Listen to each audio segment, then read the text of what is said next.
എന്താ ബിന്ദു ചേച്ചി? ആ കാറിന്റെ ചാവി ഇങ്ങോട്ടൊന്ന് തരാം, ഞങ്ങളുടെ വണ്ടി സ്റ്റാർട്ടാകുന്നില്ല. അച്ഛന് ഭയങ്കര ശ്വാസം മുട്ടലൊന്ന് ഹോസ്പിറ്റലിൽ കൊണ്ടുപോകാനായിരുന്നു. അതിനെന്താ ഇപ്പൊ തരാം.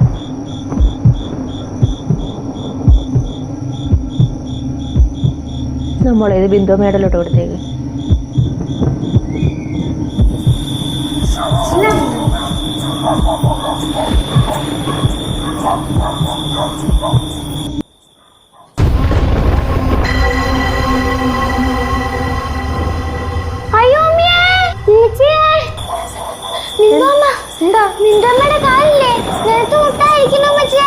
നിനക്ക് എന്താണ് എന്റെ പാത്തു?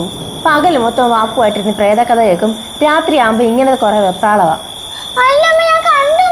നീ പോയി കിടന്നിറങ്ങും, ഞാൻ കഥ അടച്ചിട്ട് വരാം.